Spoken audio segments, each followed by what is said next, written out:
Hello, everyone, and welcome to the Void Between Reality and the Land of Heckin' Nerds. My name is Brian, aka He of the Void, and today we are going to be taking a look at the Transformers Age of the Primes leader class, Liege Maximo.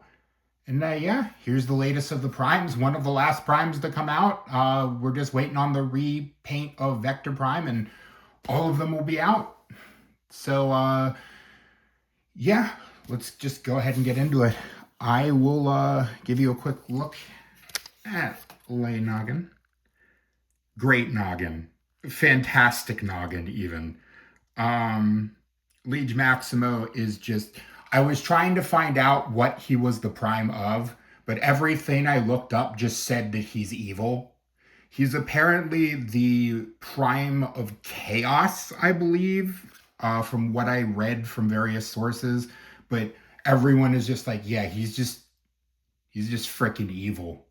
Like, he's just really freaking evil. And that exudes from the figure.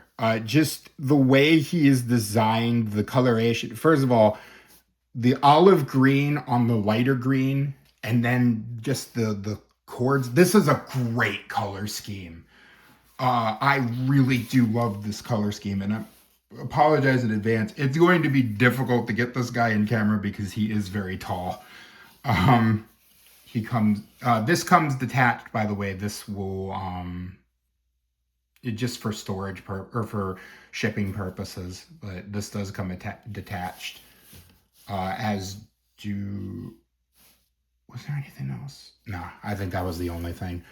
But with the horns on the back, it gives this guy some serious presence, and I will talk about that in a minute. Yeah, it's a good silhouette. I like...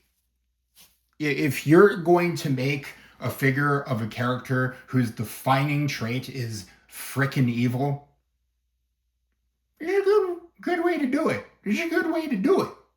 I do like it. As you see, I do have him already armed up with his blaster, which contains his artifacts, which are his Legion darts. And they don't really represent any, like, sort of world-building power. They're just poison darts that he fires at his enemies. That's literally the description of them on the Transformers wiki. So, like I said, everything about this figure is evil. Evil. And I do like it. As you might have seen, he does not have the greatest grip on this gun, and I am a little worried about longevity for this thing because of this peg being translucent plastic. As well, you should know, translucent plastic is more brittle, prone to breaking. So, little disappointing that this is made out of translucent plastic. I had a brain fart there for a minute. But yeah, overall, really happy with the robot mode. We will go into posability first before I do anything else. Head is on a ball joint. Because of the kibble up here, it is a little hard to get in there, but it can go 360. Rotation at the shoulders. Here's my major problem with this figure. These shoulder pads are made out of softish rubber plastic, so they only have a friction fit. They will come off constantly. I'll just put that back on. Does have rotation at the shoulders. You do have to lose the shoulder pads and really the backing here for this to be able to go all the way around. Bicep swivel on...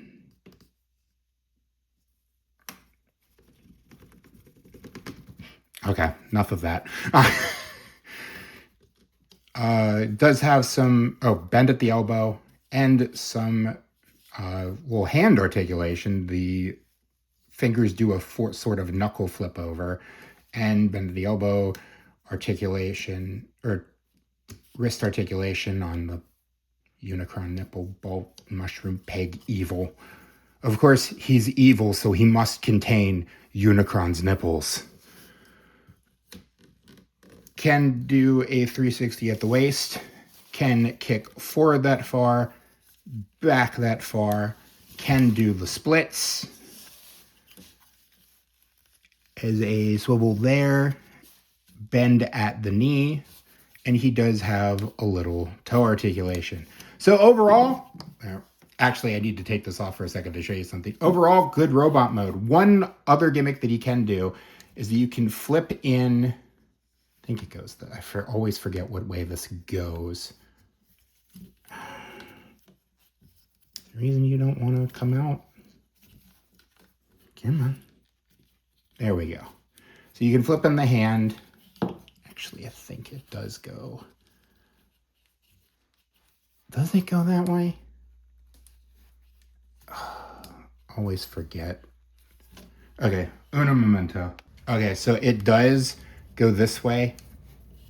So you flip it like that, and you have this little cannon, and then you can take the gun and plug that in like that, and it looks absolutely ridiculous, but it is your toy. You can display it that way if you wish.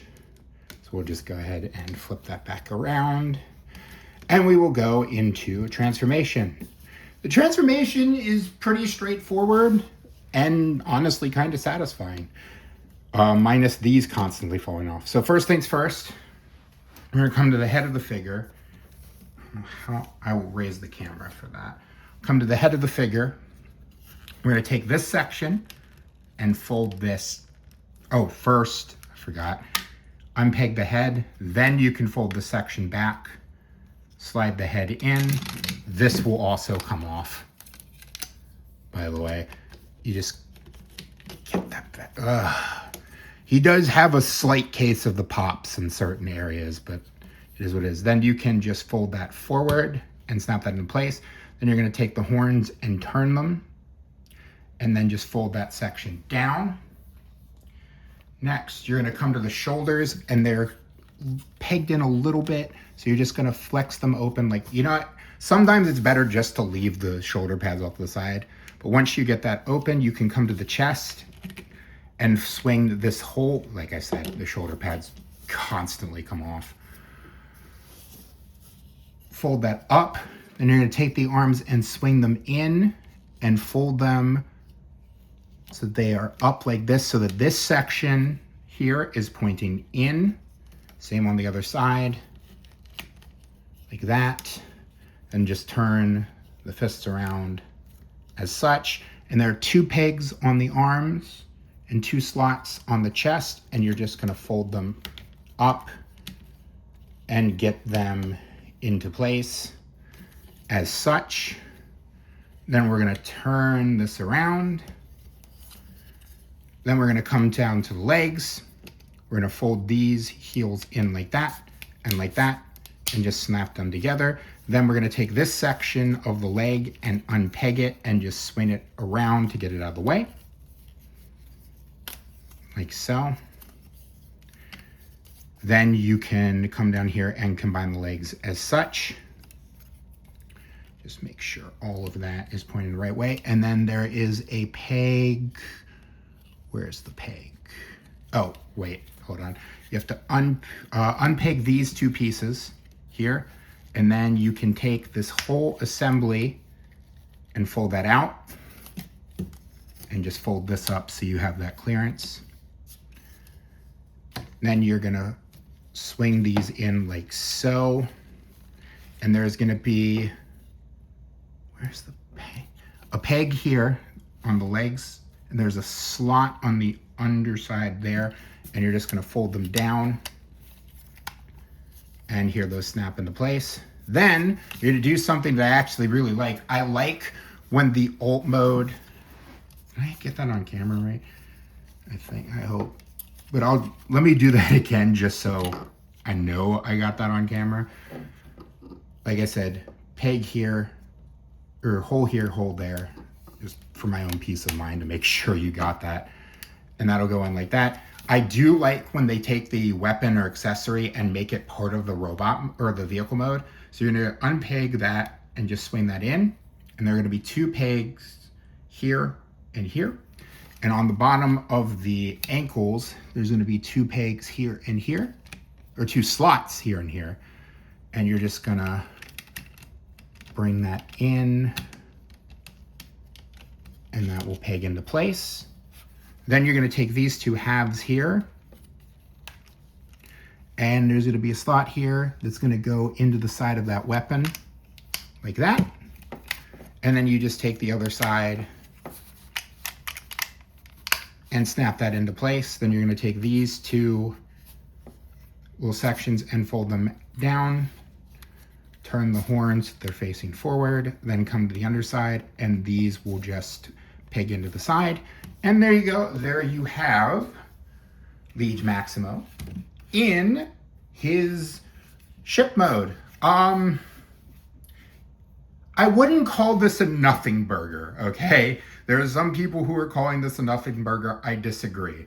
Oh, right, shoulder pads. Forgot about that. If they already came off, just put them back on, and then they'll just fold down like that. I like this. I can see this working as a spaceship. I can see this floating in space, because it kind of looks like a goat skull. It looks really metal, honestly, and that fits to the evil aesthetic that is Liege Maximo. I do like it. And again, I am willing to give leniency towards Cybertronian modes because they are not robots in disguise. These are just fast travel modes, basically. But I do like this. Some people have called it an avocado. And I kind of see it, and I can't unsee it. But I do like this as a spaceship. I think it does work as a Cybertronian mode. So we'll go ahead and get this back into robot mode, and then I will give my final thoughts on the figure. So we're just going to fold up the shoulder pads, fold these in, then just unpeg these shell bits and just swing them out. Unpeg the gun and just fold that down. Then we're going to come to this section and just unpeg those, fold the horns up a little bit just to get them out of the way. Unpeg this whole section, and we'll just transform the legs by just folding out the toes and folding back the heels, folding out the toes, folding back the heels. One thing I forgot to mention, these do come like that for when you get it out of the box. That's just for storage so they don't break off. Then we're going to take this section, and that is going to peg. There's a hole there, tab there, and that's just going to peg into itself on the leg like so. Oh, and split the legs, of course. Sometimes it's difficult to remember how that's oriented, and this is a tight fit. So we got that. Then we can come over here. We're just going to fold it up like this, swing these panels in, and I will raise the camera. Then we're going to take this whole section and fold that down, and that's going to snap into place. And then we can fold the backpack and just as it falls off. And you notice that the one shoulder pad has already come off. I do not like these shoulder pads. So we're just going to take this and then spin it around. We will unpeg the arms here and swing them out. Then we will fold down the chest. Put that back on, just swing the arms around. Then we'll come to the head section, flip this up and back.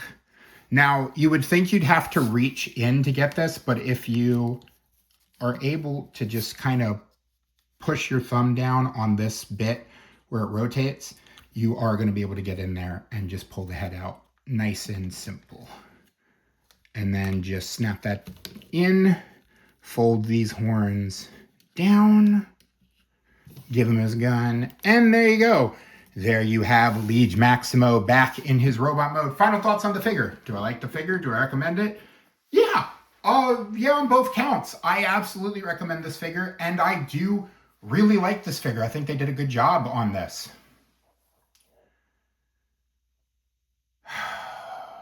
But there's a little bit of frustration there. This figure's great. I love this figure. Probably going to be on my year-end list. I do really appreciate this figure. What the hell was Nexus Prime? What the hell was Amalgamus Prime? What the hell was Quintus Prime? The quality of these figures, especially the 13 primes, the most influential figures to the characters to the Transformers lore, and it's hit or miss for most of them. Do you want to know what the 3 absolute hits are? This, Megatronus the Fallen, and Onyx Prime. What do all 3 of them have in common? They're all leader class figures. They got a bigger budget and thus were better figures, don't constantly fall apart unless you count the shoulder pads, have clearance for their transformations, and are generally good figures. What are the weaker of the figures? The Voyagers and the Deluxes. Now, I said that all of the primes should be Voyager or above, and I still stand by that. But at the same time, I almost wish that they could have been leaders, all of them. And I know that wouldn't have been feasible, but if you gave them bigger sizes and better clearance, and like the Voyagers, they didn't have the problem of clearance like the Deluxes do. Now, some of them do have the fall aparts, and some of them do have the I am the laziest figure to ever exist, please shun my existence, Nexus Prime. But they were better constructed when it came to clearance and being able to transform it properly without a ton of fall aparts, minus Amalgamous Prime. I just think there wasn't a lot of thought put into these characters or these figures for the primes, and I have a big problem with that. So it is good, but it is still frustrating then that the other figures of the primes, a number of them are just crap. But that being said, absolutely pick this guy up. I could not recommend this guy highly enough. He's great and just evil. He just exudes evil. One thing I also wanted to mention, I don't have Studio Series Starscream, but this guy is compatible with that throne. You can take this off and put it on the back of the throne, then fold these in and he can sit in that throne, by the way. Just wanted to let you guys know. For the ones that do have Studio Series 86 Starscream, I unfortunately was never able to find one because of Hasbro's terrible distribution. But that aside, yeah, high recommendation. Definitely pick this up. I'm just a little frustrated with the overall state of this line. But yeah, I'm asking you to like, comment, and subscribe. Check out my links down below for all the places you can find me and support me. I did just wanted to give a quick update, and I'm going to piggyback off of what I'm going to put on my community tab. Right now, I am not in the best state mentally. We had a family emergency that could have been life-threatening with my parents. And they are fine. Everyone is fine, but we are understandably incredibly shaken. Last month was just not a good month in general. I got violently sick. There was a number of mental health problems on all sides of the equation. It was just not a good month. So right now, I am going to be making videos when I feel like I'm able to make videos. It might not be twice a week. There might be some weeks where I just can't do it. But I need to take care of my health, and I know you guys will understand that. I need to take care of myself physically and mentally. Please be patient. I promise I will return to a regular posting schedule. Just bear with me for right now until I get my head together. But on the good news, and I wish I would have been able to promote this, I will be attending once again the Maryland Toy Expo at the State Fairgrounds in Timonium. If you come and see me, I will be handing out the manliest of hugs and crisp high fives. Otherwise, it's just a great vintage toy fair. If you can think of it, it's probably there. There's been very few times I've ever left empty-handed. It is just a great time to be had by all. So if you want to see me there, I'd love to see you there. Feel free to come and attempt conversation with me. But anyway, with all that being said, thank you all so much for watching. And remember, Growing old is mandatory. Growing up is optional. Be curious, be playful, and above all else, be kind. And I will see you next time.